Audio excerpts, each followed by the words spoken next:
Dans cette génération du 21e siècle, je viens te dire qu'il y a uniquement deux sources de revenus. Lorsque nous parlons des sources de revenus, soit tu es salarié, soit tu es entrepreneur. Et généralement, nous parlons beaucoup de l'entrepreneuriat. Nous disons aux jeunes d'entreprendre. Tout le monde veut entreprendre. Et selon les analyses de la Banque mondiale, 38% des entreprises partent en faillite tous les 5 ans.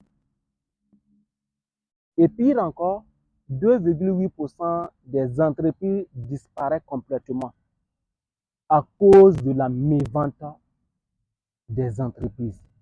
Dans cette vidéo, je viens te donner 3 techniques qui vont te permettre de résister à la mévente des entreprises. Puisque peu importe dans le domaine que tu vas intervenir, du moment que tu n'arrives pas à écouler ton produit, tu finiras par disparaître. Souvent, on entend, oui, son papa était riche, son grand-père était riche. Oui, c'était un grand commerçant. Mais du jour au lendemain, on voit certaines personnes, même ils sont en train de tourner pour mendier, pour pouvoir survivre à cause de la mévente des entreprises. La première technique, je te dis qu'il te faut être visible. La visibilité. Oui, c'est très capital. Lorsque nous parlons de la visibilité, tu peux avoir le bon produit. Mais tant qu'on ne te connaît pas, tant que ton produit n'est pas visible, qui va l'acheter? Qui va l'acheter? Vous allez voir que les réseaux sociaux sont en train d'envahir le monde des affaires, le monde des business. Même le commerçant qui est au grand marché, qui est assis, il a un compte TikTok, là où il publie ses articles.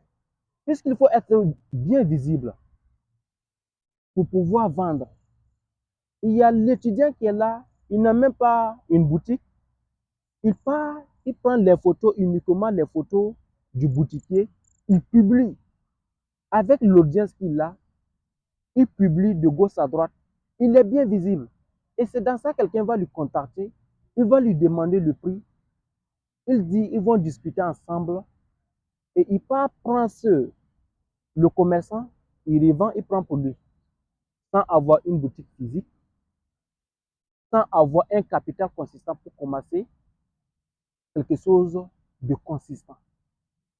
Mais lui qui a uniquement son Android, son téléphone, il vend plus que toi, il gagne beaucoup plus que toi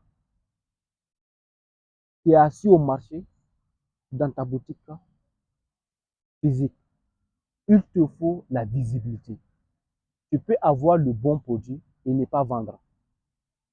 La deuxième technique, il te faut la prospection. Lorsque nous parlons de la prospection, c'est à qui tu parles de ton entreprise. C'est à qui tu parles de ton produit. Parce que nous sommes dans une génération que nous devons savoir se présenter. Lorsque je dis il faut savoir se présenter, lors des rencontres, oui, tu peux être étudiant. En tant qu'étudiant, tes amis savent que tu interviens dans quel domaine. Au-delà de tes études, c'est quoi encore tu fais? Dans les lieux de culte, à la mosquée, oui, tu peux prier tous les vendredis. Après, on dit que Dieu accepte nos prières, vous vous saluez les uns les autres. Tu te présentes en tant que qui?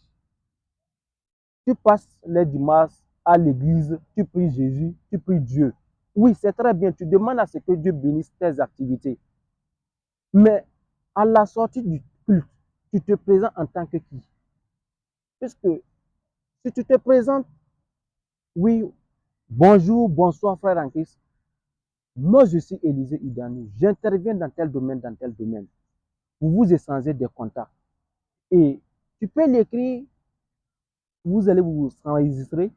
Du jour au lendemain, si ta bonne conduite, ton image, si tu es présentable et que tu maîtrises ton domaine, un jour, il peut te contacter. Oui, j'ai besoin de ton service. Et on y va, c'est parti. Ça commence de là. Il te faut la prospection. peu importe là où tu es, dans les mariages, il faut savoir se présenter.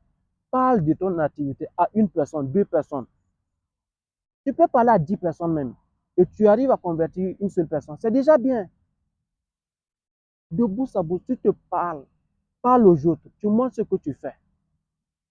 C'est ça qu'on parle de la prospection. Si tu n'arrives pas à prospecter, je suis désolé de te le dire, tu ne vas pas bien vendre. La vente sera ton handicap. Et pour en finir, la troisième technique, le closing. Oui, les gens ont du mal à closer. Tu as l'affiche professionnelle, c'est bien fait. Tu fais même des boosters, c'est-à-dire tu fais des publicités payantes auprès de Facebook. Tu actives la publicité, l'affiche est professionnelle, c'est bien joli. Beaucoup de gens viennent, ton produit est bien, tu présentes le produit, mais tu as un problème. Tu ne vends pas. Le closing, tu n'arrives pas à closer tes prospects. C'est un véritable problème. Et généralement, c'est au niveau du prix. Vous allez commencer à parler. Le prospect te demande plus en savoir plus. Quel est le prix de ton produit?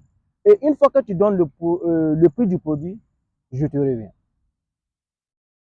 C'est fini. C'est fini comme ça. Donc, je te reviens là, c'est fini. À ce niveau, il y a une technique, il y a quelque chose qui te manque. Puisque souvent, les gens ont du mal. Ils disent que c'est parce que j'ai élevé le prix de mon produit. Non. Je te dis, l'unique téléphone que tu as à peine à vendre, il y a des gens qui vendent en dizaines dans la journée.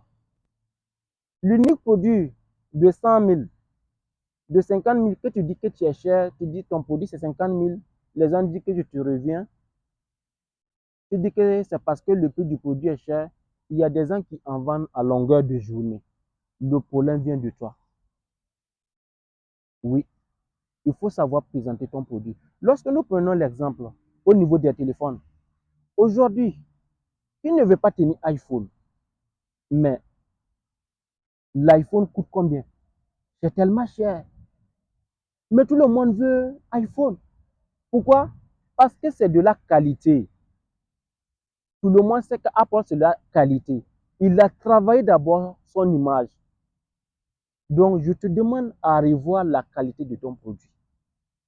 La qualité de ton produit. Et dis même l'entreprise, l'image de ton entreprise.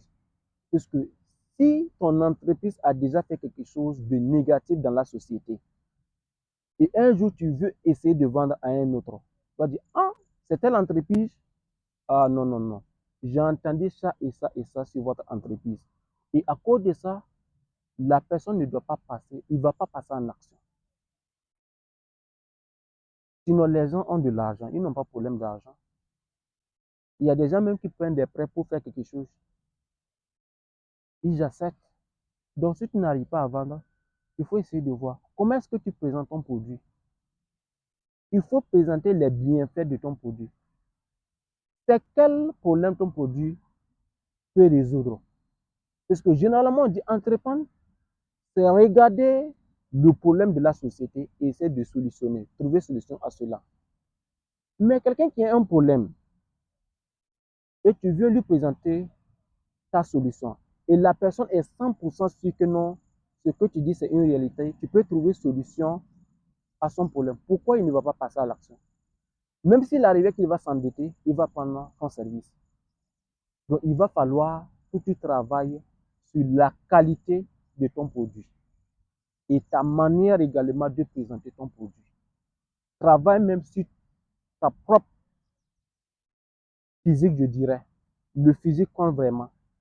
Tu ne veux pas soigner ton image et tu veux vendre un produit d'1 million. Vous pouvez parler au téléphone et tu ne maîtrises même pas ton entreprise. Tu ne sais même pas bien expliquer. Et tu pars, le physique également, ce n'est pas acceptable. Tu veux vendre cher et toi-même tu n'es pas cher. C'est très compliqué. Le client va fuir. Il décroche un fois, appelle, il part, dit je vais te faire ci, c'est fini comme ça, tu ne vas jamais livrer ce produit-là. C'était Élysée, transforme ton corps, élève ton esprit et inspire le monde. À très bientôt. Ciao, ciao.